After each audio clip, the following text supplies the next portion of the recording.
Welcome to the third episode of Amtrak Station Reviews. This week we are reviewing Niagara Falls, New York. And, in fact, the station code is not to be confused with one of the sports companies. Located adjacent to the Whirlpool Rapids Bridge connecting the United States and Canada, the new Intermodal Transportation Center opened in late 2016. It incorporates an 1863 Federal Customs House and a new passenger building whose large windows allow natural light to flood the interior. Amtrak began serving the new Niagara Falls Intermodal Transportation Center on December 6, 2016. The eastbound Maple Leaf, Toronto-Albany, New York, was the first train to stop at the new facility, which is adjacent to the Whirlpool Rapids Bridge that spans the Niagara River and links the United States and Canada.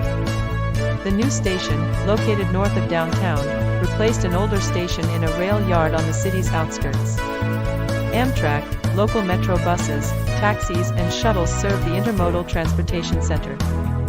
The approximately $43 million, 46,000 square foot building is visually divided into three components: an historic Federal Customs House containing a U.S. Customs and Border Protection Unit and the Niagara Falls Underground Railroad Heritage Center, an orange brick structure housing the Amtrak waiting room and concession spaces, and a glass-enclosed hyphen connecting the two, which includes a two-story lobby and sweeping staircase. A soaring clock tower on the eastern end of the property creates a landmark visible up and down Main Street. Customers use a second-floor waiting room lighted by three tall, wide-arched windows that look out to the north. Natural light also filters down from clear-story windows high above the seating area. A durable terrazzo floor with a free-flowing design in white, blue-gray and aqua adds a bit of playfulness to the space, while wood-tone tiles cover the Amtrak ticket office and select walls. Customers crossing the U.S.-Canada border on the Maple Leaf are processed in the station by the Customs and Border Protection Agency. Built in 1863, the 2.5-story Customs House is constructed of rustic, native Lewiston limestone. Nestled into the railroad embankment, the north and west ends open at street level, while the second story on the south side opens onto the railroad. Between 1908 and 1928, U.S. Customs relocated downtown, and the building was used as a button factory. Then in 1928, the Customs Office returned and occupied the building until 1962, when the workers were transferred to Buffalo. The building was added to the National Register of Historic Places in 1973. Following use as private offices, it was unoccupied at the time of its purchase by the city in 2003. Federal, state and local funding for the Niagara Falls Intermodal Transportation Center was assembled over many years. Senator Charles Schumer and Representative Louise Slaughter helped identify federal grants, and in 2009, the New York State Department of Transportation applied for federal monies for the relocation project. Meanwhile, plans progressed beyond renovation of the Customs House to look at building additional passenger facilities at the location.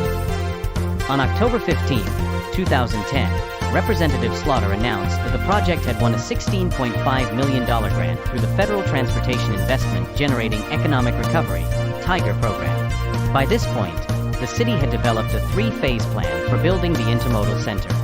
Phase 1, concluded in 2012, cost $2.7 million and included stabilization of the Customs House. Phase 2 involved $6 million in upgrades to the railroad bridge over Main Street. And Phase 3, which began in 2014 and cost approximately $25 million, encompassed construction of the new passenger buildings. The overall project also included upgrades to tracks and signals and installation of a dedicated passenger rail siding. At the beginning of the 20th century, Niagara Falls was served by three passenger stations, two of which were downtown close to the falls and other popular attractions. The New York Central, NYC, station stood at Falls Avenue and 2nd Street, within sight of the falls, and the Erie Railroad Station was a block away, at Niagara and 2nd Streets, moved in 1901 to 4th Street. Close to the Suspension Bridge, later replaced by the current Whirlpool Rapids Bridge, on the northern edge of the city, the NYC also built a Union Station at Depot Avenue and 10th Street in 1887, within blocks of the Customs House. In 1925, 10 railroads used Union Station, including the Erie, Grand Trunk, NYC and Michigan Central. The downtown NYC station, built in 1851, was rebuilt in the Italianate style after a disastrous 1888 fire and continued in service until March 23, 1961. It was demolished in 1964, and a large hotel center now stands on that site. The Erie Railroad passenger station was removed altogether in 1930, and the NYC station near the Whirlpool Rapids Bridge was torn down in 1964. Passenger rail service to Niagara Falls was restored in October 1978, 17 years after cessation of service, through financial support from the state. Amtrak initially served the city by the Niagara Rainbow, New York Albany Detroit, and the Empire State Express, New York Albany Niagara Falls.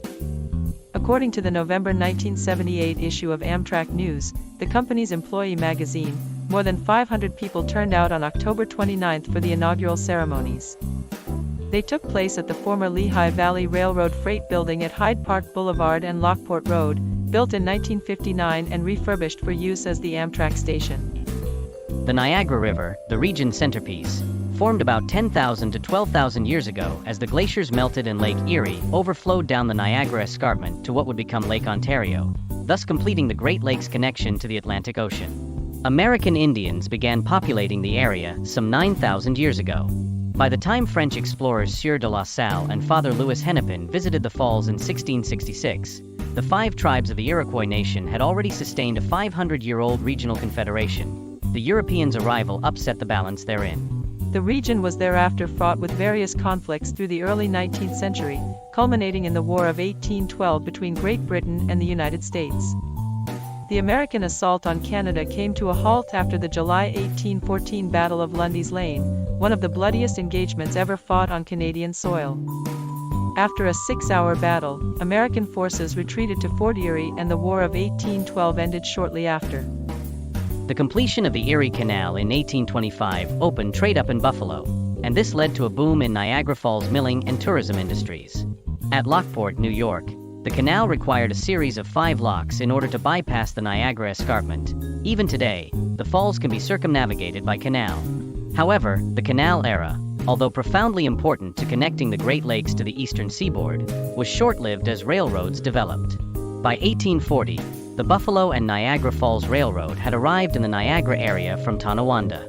This stretch of track eventually came under control of the NYC, and is still in use today by CSX. Prior to construction of the old suspension bridge across the Niagara Gorge, only ferries and other watercraft provided a connection between the American and Canadian shores. The brainchild of Canadian politician William Hamilton Merritt, the bridge was begun in 1848 by Charles Ellet, Jr., with the very first line across the chasm laid by means of a kite flown across the 800-foot gap. There were difficulties between Ellet and the bridge company, and after a 3-year hiatus, another accomplished bridge builder, John Augustus Roebling, was hired to complete the suspension bridge. The double-decked bridge opened for pedestrian and carriage travel on the lower level in 1854, and the first fully laden passenger train crossed a year later. This span, which was the first suspension bridge to carry rail traffic, lasted until 1897, when it was replaced with the current steel arch Whirlpool Rapids Bridge. Today there are 6 bridges that cross the international border between the US and Canada over the Niagara River, only 2 of which cross at Niagara Falls. The Rainbow Bridge, completed in 1941, and the Whirlpool Rapids Bridge, which allows both rail and vehicular traffic. The suspension bridge played a vital role in helping African Americans who had escaped enslavement in the U.S. reach lasting freedom in Canada. While neither subterranean nor a true railroad, the Underground Railroad provided a loosely connected escape route for enslaved persons making their way northward and across the Niagara River prior to the end of the Civil War in 1865. Abolitionist reformer Harriet Tubman was known for taking many such escapees to freedom across the footpath of the suspension bridge. The Niagara Falls Underground Railroad Heritage Area, which operates a visitor center with permanent exhibits in the Niagara Falls Intermodal Transportation Center, was created to explore and share this part of the region's rich history. Water diverted from the falls has provided hydraulic power for mills since 1759. The first sawmill above the falls used water that flowed through a canal from the river. In 1853, the Niagara Falls Hydraulic Power and Mining Company was chartered to construct canals to channel water that would be used to generate electricity. The Niagara River's first hydroelectric generating station was built in 1881 to power local mills and light some city streets. Further expansion came with the Niagara Falls Power Company, backed by large investors such as John Jacob Astor, J.P. Morgan, and William Vanderbilt, who wanted to use the power of the waters racing over the drop to generate electricity that could be distributed to customers as well as used on site. Thomas Edison's direct current transmission could not propagate farther than 2 miles. Westinghouse Electric, using Nikola Tesla's research in alternating current, AC, power generation, won the competition. Westinghouse Electric was hired, and in 1894 the Niagara Falls Power Company Plant No. 1 went online to distribute power as far away as Buffalo, and AC power was here to stay. Tesla's contribution has been honored with a bronze statue on Goat Island in Niagara Falls State Park, just above the falls. Another lies across the border in Queen Victoria Park. As industry began to establish itself in the region in the early 19th century, the falls suffered as eager industrialists built mills and factories along the river to harness its power. By the late 1860s, a group concerned about the preservation of the falls founded the Free Niagara movement, which held that the natural beauty of the land surrounding the falls should be protected from exploitation and free to the public. Members urged New York State to reclaim the falls and the surrounding area. The leader of the Free Niagara movement was America's first landscape architect, Frederick Law Olmsted, perhaps best known for designing Central Park in New York City. After more than 15 years of lobbying the state, the Free Niagara Crusaders won their battle. The Niagara Appropriations Bill was signed into law in 1885, creating the Niagara Reservation. Niagara Falls State Park is the oldest state park in the country, and it retains Olmsted's vision by staying committed to maintaining native vegetation, unparalleled vistas, and access to the general public, a fitting tribute to the man who believed that Niagara Falls belongs to all of us. The 400-acre park was declared a U.S. National Historic Landmark in 1963, and today it sees approximately 4 million visitors a year. The city of Niagara Falls, created by combining the villages of Manchester and Suspension Bridge from Niagara Township, was chartered on St. Patrick's Day of 1892. In 1927, the primarily industrial city, tourism was not a major economic factor on the American side until later, annexed the village of La Salle as well. Paper, rubber, plastics, petrochemicals and abrasives were among the major products of the region until the mid and late 1960s when the industrial mainstays of the city departed. 2 large power plants remain on the American side in Lewiston, which combine to produce 4.9 million kilowatts, enough to power 3.8 million homes, most of which are elsewhere. With the departure of major industries, the city sought to reinvent itself in the middle of the 20th century. Urban renewal had torn up the city's once festive Central Falls Street, a story common across the nation, where downtowns became ghost towns and then were unsuccessfully replaced rather than preserved. The region's economic struggles have made the shift from industrial powerhouse to tourist mecca a long journey. Old Falls Street, a downtown revival effort begun in 2009, is anchored by the Seneca Niagara Casino, the Crown Plaza Hotel Conference and Event Center and the Niagara Falls New York State Park. Empire Service trains are supported by funds made available by the New York State Department of Transportation. The station has everything but quick-track kiosks and Wi-Fi. The bad news is this station has no kinds of baggage service at all. While the station waiting room hours are 3 a.m. to 11 p.m. and the ticket office hours are 6 a.m. to 4 p.m., the rest don't have any hours at all. However, the parking and accessibility amenities at the station remain the same. The routes that serve Niagara Falls, New York are the Empire Service to and from New York City and Maple Leaf to and from either Toronto, Ontario, Canada, or New York City. The ownership, contact info, and local community links remain hidden. And this concludes this week's episode of Amtrak Station Reviews. Next week we'll review the Union Station in Kansas City, Missouri, located on 30 West Pershing Road, Kansas City, Missouri, 64108-2410. That's all we got for today. See you next time. Bye for now.